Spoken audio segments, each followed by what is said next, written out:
আসসালামু আলাইকুম। আলহামদুলিল্লাহ আপনারা সবাই ভালো আছেন। যে যেখান থেকে দেখছেন সবাই সুস্থ আছেন। এগ্রো 360 চ্যানেলে সবাইকে স্বাগতম।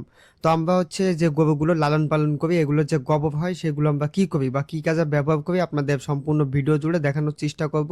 বা আপনারা যারা গরু চাষি ভাই বোন বন্ধুরা আছেন, আপনাদের গোবর আপনারা কিভাবে অন্য কাজে ব্যবহার করে লাভবান হতে পারেন সেই বিষয়টা সম্পূর্ণ ভিডিও জুড়ে দেখানোর চেষ্টা করব ইনশাআল্লাহ। তো আপনারা সম্পূর্ণ ভিডিওটা দেখতে থাকেন।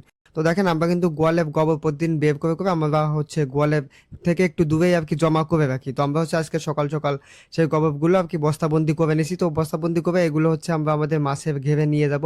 তো আমরা সেইখানে কি কি কাজে ব্যবহার করি সেই জিনিসটাই আমি আপনাদের সম্পূর্ণ ভিডিও জুড়ে দেখানোর চেষ্টা করবো ইনশাআল্লাহ। তো আপনারা ভিডিওটা কে কোন জায়গা থেকে দেখছেন অবশ্যই একটা কমেন্ট করে জানাই দিবেন, কারণ আপনাদের একটা কমেন্ট আমাকে ভিডিও বানাতে অনেক উৎসাহিত করে। তো আমরা হচ্ছে গোবরের বোঝাই আর কি ভ্যানে বোঝাই করে নিয়ে আমরা আমাদের যে ঘেরে কথা বললাম সেখানে নিয়ে চলে আসি। যাই হোক আলহামদুলিল্লাহ। তো আমরা এখানে আসার পরে প্রথমে হচ্ছে কিছু গোবর আমরা ঘেরের যে পাড় সেখানে যে সবজি বা হচ্ছে তরি তরকারি চাষ করি আমরা কিন্তু সেইখানে ব্যবহার করি। আর কিছু গোবর হচ্ছে আমরা মাছের খাবার হিসেবে ব্যবহার করি। তো আমরা মাছের খাবার হিসেবেই মূলত এখন যে গোবরগুলো নিয়ে আসছি এগুলো ব্যবহার করব। তো এগুলো কিভাবে ব্যবহার করব সেই বিষয়টা আমি আপনাদের ভিডিওর মাধ্যমে বলার চেষ্টা করতেছি। তো আমরা যে গোবরগুলো নিয়ে আসছি এগুলো মূলত হচ্ছে আমরা মাছের ঘেরের যে পানি থাকে বা মাছের পুকুরে যে পানি থাকে ওগুলোর ভিতরেই হচ্ছে দিয়ে রাখবো। তারপর দেখা যাচ্ছে 2-1 দিন বাদে বাদে আমরা এখান থেকে একটা বা দুইটা বস্তা কি খুলে খুলে দিব যাতে মাছে ওই জিনিসটা খেতে পারে। ঠিক আছে, তো আমরা হচ্ছে এইভাবে ব্যবহার করি। তো অর্থাৎ দেখা যাচ্ছে আপনারা যদি একদিনেই দেখা যাচ্ছে অনেক বেশি পরিমাণ গোবর ব্যবহার করেন তাহলে দেখা যাচ্ছে আপনার মাছের ঘের বা পুকুরে গ্যাস হয়ে মাছ মারা যাওয়ার অনেক সম্ভাবনা থাকে। তো সেক্ষেত্রে আপনারা এইভাবে চাইলে ব্যবহার করতে পারেন বা আপনারা দেখা যাচ্ছে প্রতিদিন এক এক বস্তা করে নিয়ে দিতে পারেন। তো সেক্ষেত্রে দেখা যাচ্ছে আপনারা কখনোই একসাথে অধিক পরিমাণ বা একাধিক গোবর দিবেন না, তাহলে দেখা যাচ্ছে আপনাদের মাছের বরং বেশ ভালো একটা ক্ষতি হতে পারে। তো আপনারা এই জিনিসটা সবসময় সচেতনতার সাথে কাজ করবেন। তো আমরা হচ্ছে এখানে আমাদের প্রায় 2 ভ্যানের মতো হয়েছে, প্রায় 20 থেকে 22 বস্তার মতো। তো আমরা কিন্তু সুন্দর মতো করে আমাদের এইখানে আর কি নিয়ে আসছি।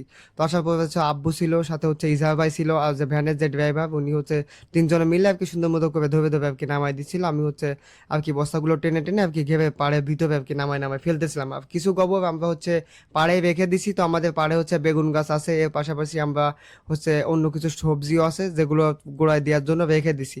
তো দেখেন আমরা কিন্তু এখানে মূলত মাছ ছাড়ার আগেই এই এই প্রক্রিয়াটা করতেছি। আমরা মাছ দিব হয়তো গত 2-1 দিনের ভিতরে, তো মাছের যাতে খাবার এখানে উৎপাদন হয় এজন্যই কিন্তু আমরা আগে থেকে এই জিনিসটা ব্যবহার করতেছি। আপনারা চাইলে এইভাবে গোবরটাকে বিকল্প মাছের খাবার হিসেবে আপনারা ব্যবহার করতে পারেন। যদি এইভাবে ব্যবহার করতে পারেন সেক্ষেত্রে আপনাদের মাছের খাবার কম লাগবে, আপনারা সেক্ষেত্রে মাছ চাষ করে লাভবান হতে পারবেন।